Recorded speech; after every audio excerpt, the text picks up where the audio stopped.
자, 쉽게 그냥 지난주 한 부분은 그냥 간단하게 말씀드리겠습니다. 전날에 너희가 빚을 받은 후에 고난의 큰 싸움에 참은 것을 생각하라. 이 전날이라는 것은 히브리 교인들을 얘기를 하고 있는데, 히브리 교회에 나오기 위해서 이 큰 싸움을 싸웠다. 말씀을 듣고 나면 그것을 말씀을 따라 나서고자 하는 그런 마음 때문에 열심을 낼 수밖에 없는데, 모든 것을 버리고 예수를 따라 나설 수밖에 없는데, 말씀을 따라 나설 수밖에 없는데, 그렇게 되면 이제 세상을 빠져나올 때, 세상을 빠져나오는 세상을 비우는 것 때문에 그를 붙잡고 있던 세상이 자기 자신의 종로로 타는 사람이 빠져나가는 거죠. 그죠? 출애굽할 때 이스라엘 백성들이 빠져나갈 때 바로 왕이 붙잡고 있었던 것과 마찬가지로 그렇게 그런 현상이 나타나기 때문에 거기에 고난의 큰 싸움이 있다고 얘기를 할 수 있겠어요. 필연적으로 있게 되죠. 그래서 그것을 잘 견뎌낸 것을 너희는 생각하라. 그러니까 생각하라는 얘기는 히브리 교인들은 그것을 이미 지나쳤다는 얘기를 하고 있죠. 지나왔다는 얘기를 하고 있어요. 그래서 이것을 이 단계를 우리는 씨 뿌린 자의 비유에서 길가밭을 지났죠. 길가밭을 지났다는 얘기는 말씀을 듣고 복음의 말씀을 들었는데 모르겠어. 아니면 맞는데 아니야 이렇지만 내가 이 세상 교회하고 인맥이 있기 때문에 난 이걸 따라야 돼 하게 되면 공중의 새가 와서 그 말씀을 잡아먹었다고 얘기를 하고 있어요. 그러니까 움직이지 못하죠. 말씀 내 안에 싹이 터야 내가 움직일 텐데 싹이 트지 못하게 마음의 밭에 떨어져서 싹을 내려고 할 때 공중의 새가 와서 집어먹어 버리는 거예요. 그 공중의 새는 옆에 있는 어떤 여러분을 인도하는 인도자가 될 수도 있는 거고, 아니면 근본적으로 자기 안에서 세상적인 아직 마음이 남아있기 때문에, 인본주의적인 생각이 있기 때문에 그 말씀을 내어주는 거예요. 인본주의적인 생각에 이거 필요 없어 하고 내어주고 무시하는 거죠. 그렇게 되면 예수를 따라 나서지는 못하고 이 씨가 하지를 못하는 거죠. 말씀의 씨가. 그러다가 이제 말씀의 씨가 발화를 하고 이제 뿌리를 내리게 되면 이제 어떤 움직임이 있죠. 생명의 움직임이 있으니까 이 육신적으로는 어떻게 보이냐면 교회 열심을 내는 것으로 나타난다는 거죠. 생명의 말씀을 자기 자신에 전해준 교회 말씀에 열심을 낼 수밖에 없어요. 이때가 바로 돌밭의 마음일 때, 뿌리가 내리죠. 근데 여기서 머물게 되고 세상에 자기 자신을 끌어당기면 환난과 핍박에 굴복하게 된다면 그냥 이건 환난과 핍박 때문에 뿌리가 말라버린다고 얘기해요. 열매를 맺지 못하는 거예요. 그런데 그걸 통과해낸 사람들이 바로 히브리 교인들이라는 얘기를 할 수가 있는 거예요. 왜? 그날에 큰 싸움에서 이겼기 때문에 여기 앉아 있는 거죠. 그 돌밭 다음에 뭐가 있냐면 가시밭 있죠. 가시밭. 그래서 돌밭은 연단이 세상에서 날 끌어들이는 것, 그것을 뚫고 나오는 것이 연단이고 핍박을 이겨내는 그런 모습이었는데, 이제 가시밭에서는 나를 연단한 요소가 뭐라고 얘기했죠? 말씀이 내가 기껏 여기 왔더니 상급은 못 줄 망정 말씀이 딱 또 연단하는 거예요. 말씀이 연단하고 있어요. 그러나 여러분들이 열심을 냈다고 해서 온 거는 일단 잘했죠. 오지 않았으면 말씀을 듣지도 못해. 돌밭을 지나지 않으면 가시밭에 도착할 수가 없는 거예요. 길가밭을 통과했기 때문에 가시밭의 말씀을 받는 건데, 이 가시밭의 말씀은 이제 그리스도에 의해서 내가 너에게 화평을 주러 온 것이 아니라 검을 주러 왔다. 이 말씀을 이제 예수께서 실현하기 시작하는 거죠. 실천하기 시작하는 거예요. 그래서 우리는 말씀의 조명을 받는 거예요. 이것이 나의 옛사람이 십자가에 못 박혀 죽는 길이라고 얘기를 하고 있죠. 죽고 부활하게 되면 우리는 좋은 땅에 들어가서 열매를 맺게 되죠. 그러니까 열매를 맺게 되기 전까지는 이 가시밭에서 예수의 말씀에 의해서 나의 옛사람이 십자가에 못 박히는 과정을 거쳐야 돼. 그 다음에 좋은 땅으로 들어가는 거죠. 가나안 땅으로 들어가기 위해서 무슨 강을 건넜어요? 요단강. 죽음의 요단강을 건너야 되는 거예요. 그 죽음의 요단강은 가시밭하고 그 다음에 좋은 땅 사이에 있어요. 맞잖아요. 그죠?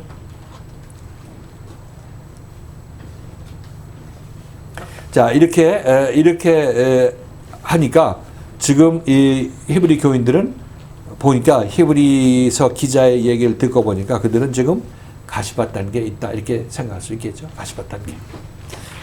그리고 여기서 그들이 처음 돌밭 단계를 빠져나오게 될 때, 그것을 극복한 사람이 될 때, 그때는 어떤 어떤 극복할 때 그때 어떤 일들이 있었냐면 큰 환난과 비방들이 있었고 사람들에게 구경거리가 되고 또 그런 형편에 있는 자들과 같이 사귀는 자, 같이 동명상련하는 그런 마음을 가지는 자가 되었었다 이렇게 얘기를 하고 있는 것입니다.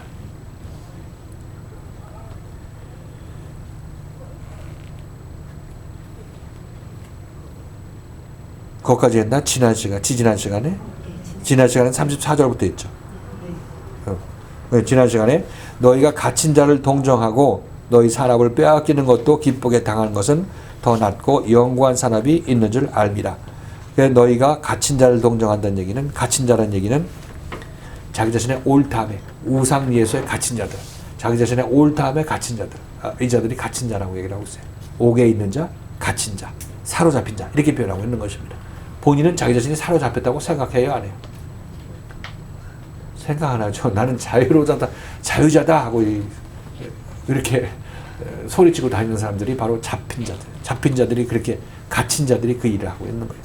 근데 갇힌 자를 동정한다는 얘기는 이제 갇힌 자를 동정할 수 있으려면 자기 자신이 갇힌 자에서 내가 갇힌 자였다는 인식이 있게 된 사람이 다음에 다른 사람들을 봤을 때 저 사람이 갇힌 자다 안 갇힌 자다 이걸 알 수 있는 거잖아요. 내가 갇힌 자이면서 상대가 갇힌 자인지 알 수는 없는 거죠. 내가 알고 보니까 갇힌 자에서 풀어날 길을 나한테 보여주고 이 길이 갇힌 자 보니까 이게 과연 이 길 가는 것이 내가 갇힌 자에서 해방되는 길이구나 하는 것을 알게 되었을 때 이제 드디어 갇힌 자에게 너 당신은 갇힌 자라 얘기할 수 있겠고 갇힌 자를 불쌍히 여길 수 있는 마음도 그때 가질 수가 있게 되는 거예요.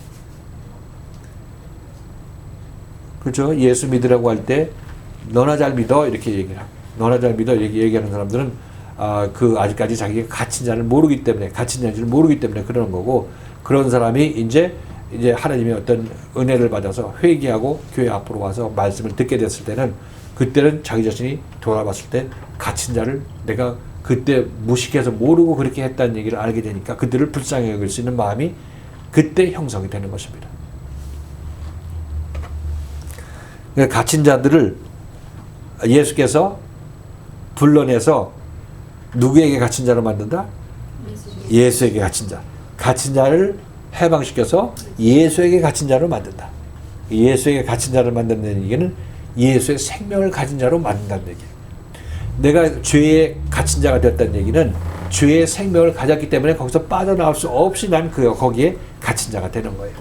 근데 예수를 만나게 되면 그 죄의 생명을 십자가에 못 박고 예수의 생명을 주어서 거듭나게 하니까 이제 나에게 전엔 죄의 생명에 갇혔다가 예수의 생명에 갇힌 자가 되는 거예요. 예수의 생명에 갇힌 자는 예수 한마음 돼서 움직인다고 얘기를 하는 거니까 천지 만물을 주관하시는 예수 그리스도의 생명과 내가 하나 되어서 그 생명을 살게 되는 것이니까 이게 자유자가 아니고 무엇이겠냐고. 하나님께 갇힌 자지만 그리스도께 갇힌 자지만 그가 자유로운 자, 참다운 자유로운 자가 되는 것이다. 이렇게 여러분 생각하시면 되겠어요. 그래서 에베소서 말씀에서 너희가 사로잡힌 자를 사로잡아서 너에게 주고 갔다. 이렇게 얘기를 했다고 얘기를 했죠. 사로잡힌 자는 누구? 갇힌 자. 그리고 갇힌 자를 갇히게 하는 거죠. 그러니까 사로잡힌 자, 갇힌 자가 사로잡힌 자인데 사로잡힌 자를 사로잡았다는 얘기는 갇힌 자를 갇히게 했다는 얘기를 하고 있죠. 갇힌 자는 어디에 갇히게 했어요? 그러니까 죄에 갇힌 자를 예수에 갇힌 자로 만들어 주어서 이들을 우리에게 주고 하나님께서 예수께서 부활 승천하셨다고 얘기를 하고 있는 거죠. 그래서 사도 바울이 원래는 죄에 갇힌 자였죠. 죄에 사로잡힌 자였죠. 그런데 예수가 그를 다마스에서 만나주고 아라비아에 가서 3년 가서 훈련하고 연단한 다음에 그를 완전히 해방시켰죠. 그는 그 다음에 예수께 사로잡힌 자가 되었고 예수께 갇힌 자가 되었던 것을 알 수가 있습니다. 그러니까 우리는 예수께 갇힌 자가 되는 것이 여러분 인생의 목표가 되어야 되는 것이고 여러분들이 예수께 사로잡힌 자가 되는 것이 여러분 인생의 목표가 되어야 된다고 우리가 전 시간에 얘기를 했습니다. 여기까지 따라오셨죠? 너희 산업을 빼앗기는 것도 기쁘게 당한 것은 더 낫고 영구한 산업이 있는 줄 압니다. 여기 산업을 뺏긴다는 것은 우리가 주일날 말씀을 드릴 때 나의 어떤 물질적인 것, 그것이 재산이든지 아니면 돈이든지 집이든지 그런 것들을 내가 소유하고 있다가 여기 나온다고 그러니까 여러분들은 그럼 그거 놓고 나가 이렇게 놓고 교회가 이렇게 얘기를 하니까 그거 뺏기는 것도 내가 감당하려고 줬기 때문에 여기 온 거죠. 그것들 뭐 아깝지만 놓고 이것이 더 중요하니까 일리 온 거죠. 일리 오게 된 이유는 더 영구한 더 낮고 영구한 산업이 내게 있는 줄 알기 때문에 그것을 포기한 거라고 얘기를 하고 있는 거예요. 여러분들 생각해 보면 결론적으로 결론 내려서 여기 왔는데 여기 온 것은 바로 그것보다 이것이 더 소중하기 때문에 왔다고 얘기를 하고 있죠. 그리고 그 산업이라는 것은 단순하게 이런 물리적으로 물질적인 그런 소유를 얘기를 하는 것이 아니라 무엇을 소유한다고 얘기했어요? 무슨 소유를 낳았다고 얘기를 했어요? 하고 있어요?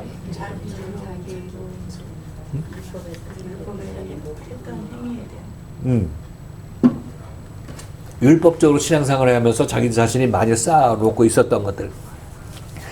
나는 일주일에 2번 금식하고 11조를 드리고 난 도둑놈들하고 같지 않고 나는 가늠한 자들과 같지 않고 또 나는 악행을 하는 자들과 같지 않고 이렇게 얘기를 했던 그 바리새인을 여러분 기억하실 것입니다. 그 바리새인의 고백을 하고 있는 그 고백이 우리가 지금 나는 교회 와서 봉사했고 열심을 냈다고 얘기하고 있는 그 우리의 모습을 그렇게 바리새인에 의해서 하나님께서 대표시킨 것입니다. 그것이 나에게 했다는 것이 나에게 보물이요 나의 산업이죠. 그죠? 그 재산이라고 얘기를 하고 있는 거예요.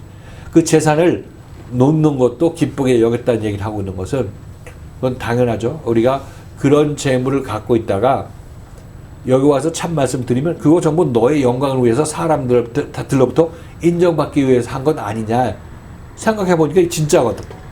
그러니까 그렇게 그것을 보물로 갖고 있던 여러분들은 이거 나 이렇게 해봤자 나 예수 믿는 보람도 없고 하나님 믿는 보람도 없는 것이기 때문에 이건 내려놔야 되겠다는 그런 마음이 들게 될 텐데 그것을 내려놓는 것을 기쁘게 여기게 되는 거죠.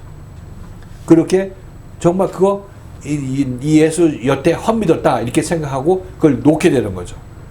그것 가지고 자랑하려고 하는 마음을 놓게 되는 일차적인 여러분의 반응이 있을 것이라고 얘기를 하고 있는 거죠. 그것이 기쁘게 그런 산업을 빼앗기게 하는 것을 여러분이 거기에 동의하는 거죠.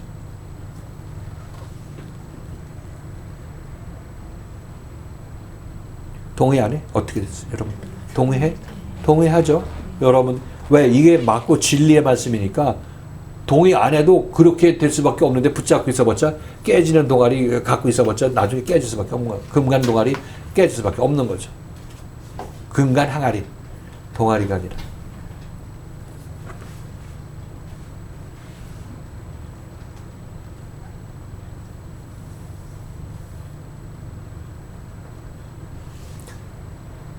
산업을 빼앗기는 것도 기쁘게 당하는 것은 더 낫고 영구한 산업이 있는 줄 압니다. 영구한 산업이 뭔지 실질적으로 여러분이 아직 체험을 해서 모르기는 모르지만 적어도 지금 내가 여기서 영구한 산업이라고 추구하고 있는 그것보다는 훨씬 나았다는 것을 성경 말씀을 통해서 알 수 있고 지금 모든 것들이 생명의 말씀이 증거함으로 봤을 때 내가 이 말씀을 따라가면 좋은 열매 맺겠다는 그런 마음은 있게 되는 거죠. 아직 그것이 성취는 안 됐지만은 적어도 거기에 대한 표대가 소망이 생기게 되는 것입니다. 이게 여기서 더 낮고 영구한 산업이 있는 줄 압니다.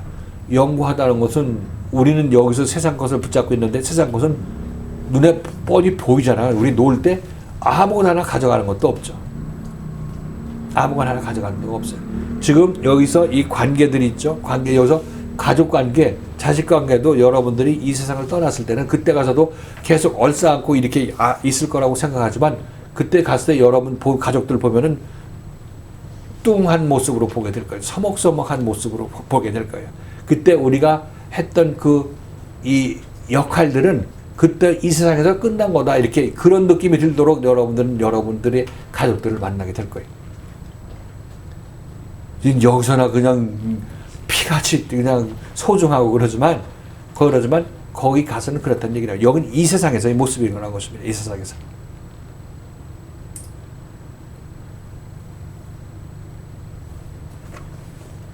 그러니까 이 세상에서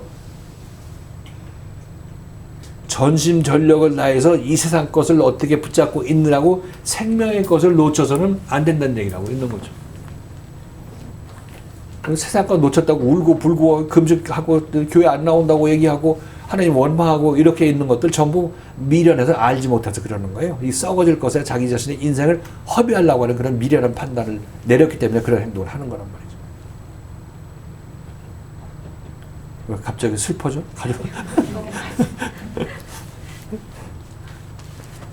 그러니까 이 인생은 여기서 사는 우리 이 먼 나라에서 이 삶은 나를 하나님의 나라에 합당한 사람으로 만들기 위한 거푸집이라고 얘기를 하고 있어요. 거푸집. 딱딱 쳐놔가지고 내가 이 하나님의 사람으로 만들어져 나가기 위해서 이 모든 환경들이 작용하고 있다는 사실을 여러분이 아셔야 돼요. 그러니까 인생의 의미가 우리가 목적지가 어디여야 된다는 것을 다시 한번 오늘 3시간을 걸쳐서 계속 얘기를 하고 있는데 어느 지점이라는 것을 알아야 된다는 얘기를 하고 있는 거죠. 그러니까 하나님께서 세상 것 너 썩어질 것에 썩어질 양식을 위해서 일하지 말고 영원히 있을 양식을 위해서 일하라고 예수께서 말씀하시는 것도 그게 바로 이 세상 것은 영원하지 않다는 것을 얘기를 하고 있는 거죠. 이 세상 것을 잘 먹고 잘 사는 것도 좋은데 그러나 그게 여러분의 목적지가 되어서는 안 된다는 얘기를 하고 있는 거죠. 그러니까 목적을 달성하기 위해서 여러분 생명을 영원한 생명을 받는 그 목적을 달성하기 위해서는 이 세상에 잘 먹고 잘 사는 것이 이것에 우선할 수 없다는 사실을 알 수 있어야 되는 거죠. 아는 바탕에서 움직여야 된다는 얘기를 하고 있는 거죠.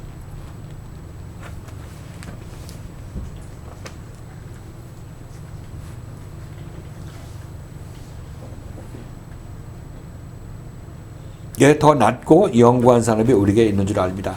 우리 이 세상에 태어나서는 모든 것이 썩어질 것이지만 이 썩어질 거푸집 가운데 있는 나는 오직 영원히 똑바로 서는 것. 이것을 이 세상에서 내가 건져가야 할 유일한 것이에요. 이 생명을 내가 하나님의 생명을 받아서 하나님 앞에 서는 것이 내가 이 세상에서 추구할 유일한 목적, 소망 지점이라고 얘기를 하고 있는 거죠. 그리고 그 소망 지점은 어디야 몰라 그렇게 되면 말씀에 순종하면 돼요. 말씀에 순종하고 목적지도 계속해서 희미해지는 목적지를 말씀을 통해서 계속 여기에 집중하라고 얘기를 하고 있고 또 딴 길 가고 있으면 이 길 가기로 해놓고 왜 여길 가냐고 또 말씀을 간섭을 할 거예요. 귀찮겠지만 그러나 이게 여러분들이 이 귀찮음이 여러분에게 없으면 여러분 그 길을 갈 수가 없어요. 우리 예수님도 뭐 시간이 한가해서 여러분을 귀찮게 하는 것이 아니라 그것이 생명을 살리는 길이기 때문에 그렇게 하는 거예요.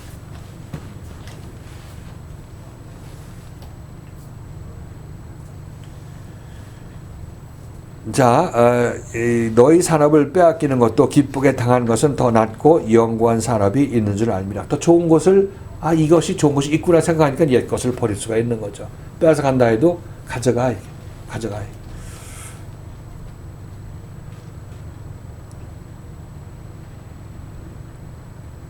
자, 영구한 산업이 있기 때문에 그러므로 너희는 담대함을 버리지 말라. 이것이 큰 상을 얻느니라.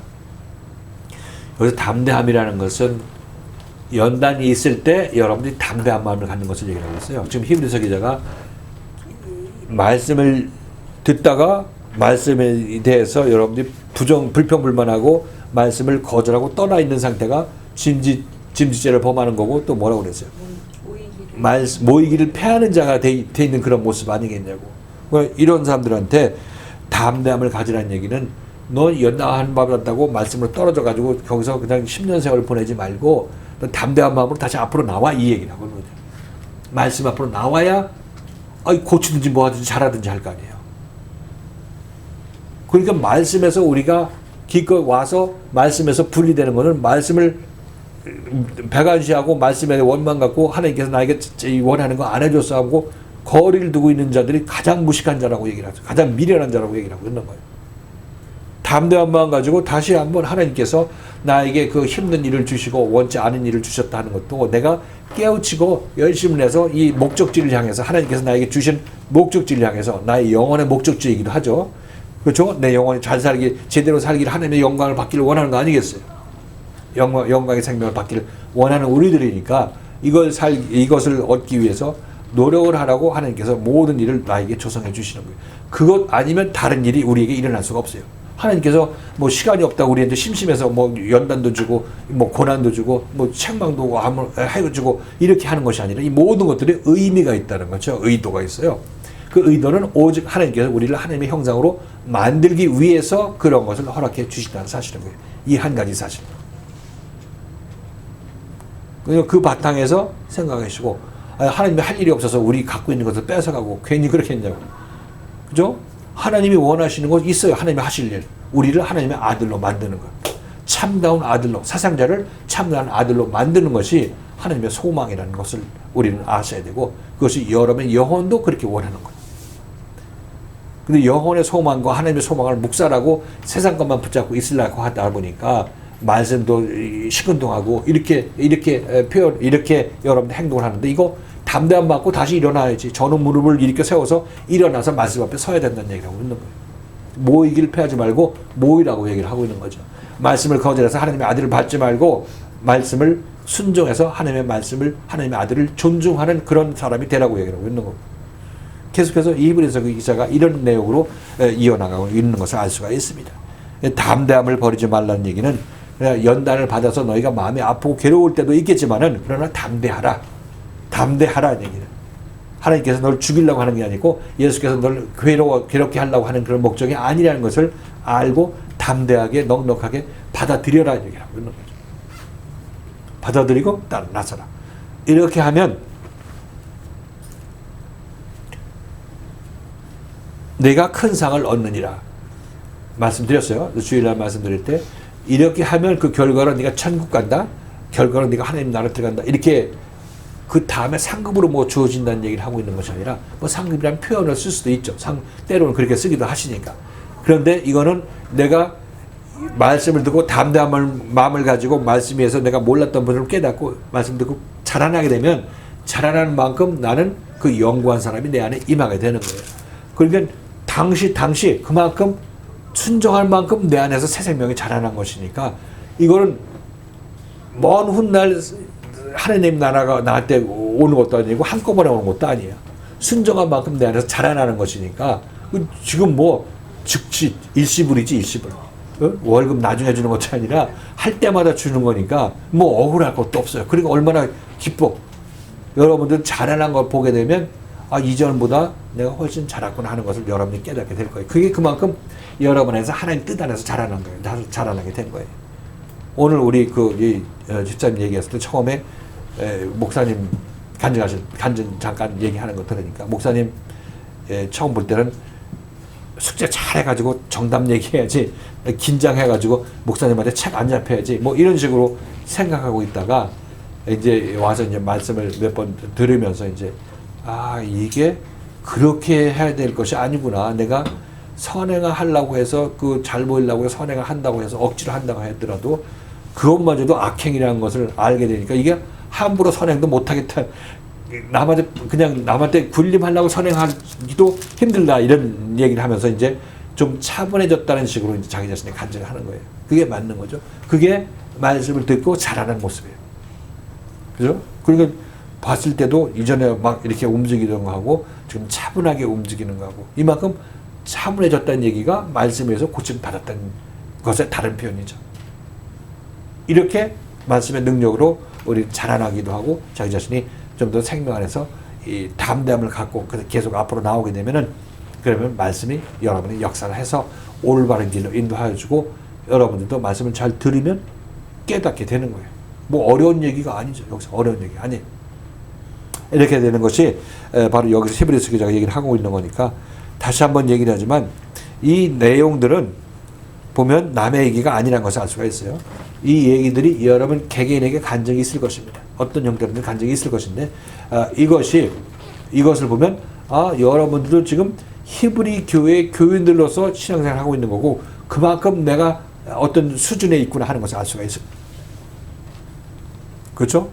여기 기록이 나에 관한 기록이 여기 합치되는 기록을 여러분이 발견한다면, 여러분들의 그 어떤 처음 예수 믿을 때 그 기록이 여기 성경에 기록된 거죠. 그래서 이것이 계속 잘 되어 나가가지고 오순절까지 이르게 된다면, 여러분들은 완전히 여러분의 이름이 이 성경에 기록된 생명책에 농명된 사람이 되겠죠. 그 여러분이 이름이 어디에 기록되어 있어요? 바로 여기. 아브라함만 기록된 게 아니라 여러분 이름도 여기 다 기록되게 되는 거예요. 본질적으로. 이렇게 생명체에 농명된 사람, 이 과정을 통과한 사람들은 이제 구원을 받게 되는 거고, 이것이 바로 하나님의 영구한 산업을 받게 된 사람의 모습인 거죠. 이것이 바로 하나님의 영구한 산업을 받은 사람의 모습인 것입니다. 자, 이게 우리가 지난 시간에 살펴봤던 말씀을 다시 한번 여러분에게 얘기했는데, 뭐 질문 있으면 질문하시고, 우리 그 집사님이 여기 유튜브를 봤냐고 했더니 봤다고 하는데, 과학 공부하시는 것들 같다고. 그러니까 칠판에서 학교 수업하고 이제 나머지 불러가지고 공부 잘하는 사람 더 잘하게 만들기 위해서 과학 공부하는 것처럼 이렇게 하는 것 같다고 얘기를 합니다. 그렇죠. 우리들은 칠판에서 선생님이 가르칠 때 몰랐던 것들은 이제 과외 공부할 때 더 물어보고 싶으면 물어보고 싶으면 더 물어보면 더 이해가 빠르겠죠. 그래서 이 모교 강화, 모교 디스코스가 진행되고 있는 이유니까 여러분들은 이 시간을 잘 활용하셔야 돼요. 활용하셔서 궁금한 점들, 모르는 것들 질문하시라 이렇게 말씀드리는 것입니다.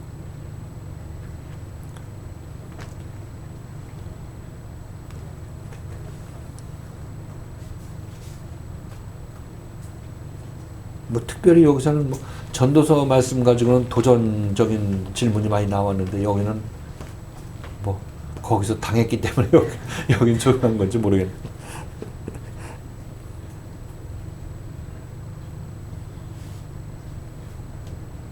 여기는 뭐 크게 어려운 일은 없을 거예요. 어려운 내용들은 없는 것 같아요. 단지 그때 우리가 지난 시간인가 이 더 큰 징계가 더 클지 얼마나 더 클지 생각하라 이런 얘기하고 있죠. 징계가 얼마나 클지. 그것도 이해가 됐나? 그때 길게 설명한 거 내가 그 비디오를 보면서 보니까 길게 설명했는데 이해가 좀 됐는지도 모르겠네. 처음에 내가 그 왜냐하면이라는 단어가 없었을 때 30절에 왜냐하면 원수 갚는 것이 내게 있고 그 백성을 내가 심판하리라 말씀하신 것을 우리가 기억하기 때문이다. 알기 때문이다. 이렇게 얘기를 했는데 그러니까 징계가 예전에는 율법 아래서의 징계는 우리가 두려운데 복음 안에서의 징계는 더 두려움으로 다가오는 것이냐 이쪽 방향으로만 생각했는데 왜냐하면이라는 얘기가 나오면서 그죠? 왜냐하면 얘기가 나오면서 이 징계의 방향을 하나님 측면에서 얘기한다고 말씀드렸어요. 하나님 측면에서 우리는 하나님으로부터 당하는 측면, 율법 아래 있을 때 하나님으로부터 당하는 징계에 관해서 지금 얘기를 하고 있어 왔는데 30절에 보니까 거기에 왜냐하면이라는 단어가 있어서 이게 하나님이 주관에 대해서 우리에게 주는 징계를 얘기를 하고 있는 것을 얘기할 수가 있겠죠. 이 징계도 어차피 하나님께서 우리에게 주는 징계는 율법 아래 있는 우리로 입장에서는 그것이 징계로만 보이게 되는 거예요. 징계로만 보이게 되는 건데 그러나 하나님의 입장에서 보게 된다면 하나님께서 이 모세 율법을 어긴 자들이 자동차 타고 가다가 목사님을 괴롭힌 자들이 자동차 타고 가다가 차돌에 심장이 먼저 돌아가셨다. 이것도 하나님께서 깨우치기 위한 하나님의 징계라고 얘기를 하고 있어요. 그래서 하나님의 사랑의 징계라고 얘기를 하고 있는 거예요. 물론 당사자는 돌아가셨기 때문에 이게 무슨 징계냐 끝이지 이렇게 생각할 수 있을지 몰라도 아마 하나님께서는 그것을 통해서 그 주변 사람들이나 모든 사람들한테 어떤 선한 영향을 끼치기 위해서 그렇게 하신 것이라 이렇게 여러분 생각하시면 되는 것입니다. 그리고 또 그렇게 하고 또 율법 아래서도 하나님께서 징계를 분명히 하시죠. 모이기를 패하고 생명 안에서 떨어져 있는 그들한테 하나님께서 징계를 내실 때는 더 조직적으로 더 강하게 우리를 깨우치지 않겠느냐는 얘기를 하고 있는 거죠. 왜냐하면 죽은 자가 죽는 것하고 산 자를 죽일 수는 없기 때문에 더 하나님의 징계가 강력하다고 더 열심히 낼 수밖에 없다고 히브리서 기자는 얘기를 하고 있는 거죠. 그런 의미로 보는 거예요. 하나님 입장에서, 긍휼의 입장에서. 그렇죠? 그러니까 우리가 처음에 이 왜냐함이라는 단어가 여기 개역 성경에 안 나왔기 때문에 그걸 놓치고 우리가 율법적으로 먼저 얘기를 해왔지만 그러나 여기서 히브리서 기자는 이것을 복음적인 차원에서 얘기를 하고 있구나 하는 것을 알 수가 있는 거예요.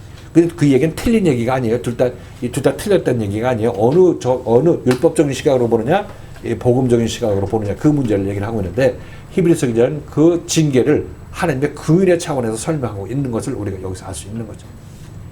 이제 이해가 됐죠? 이제 정리가 됐을 거예요. 우리 다음 시간에 여러분 잘 생각하셔서 좀 읽고 생각하시라. 또 제가 여기서 얘기하는 것도 저의 어떤 철학을 베푸는 것이 아니라 성경 말씀을 같이 읽어나가는 거 아니겠어요? 성경 말씀을 같이 읽어나가는 거니까 하나님의 말씀이 이렇게 나에게 얘기하시고 이런 상황을 나에게 보게 해주시는구나. 내가 어떻게 행해야 되겠다. 어떻게 행실을 해야 되겠다 하는 것을 여러분이 깨달으시면 그것이 유익한 겁니다. 여러분 방향이 결정되는 것이기 때문에. 이렇게 돼서 이렇게 되면 말씀을 듣는 것 자체로도 여러분이 품행이 단정해지겠죠. 하나님 앞에 똑바로 서야 되겠다. 이런 생각이 드는 것은 지극히 당연한 것입니다. 들으면서 나는 거예요. 이렇게 들으면서. 이게 듣기 위해서 여러분들이 질문도 하시라고 하시라. 이렇게 말씀드리는 것입니다. 우리 다음 주 목요일 날 다시 보도록 하겠습니다. 수고하셨습니다.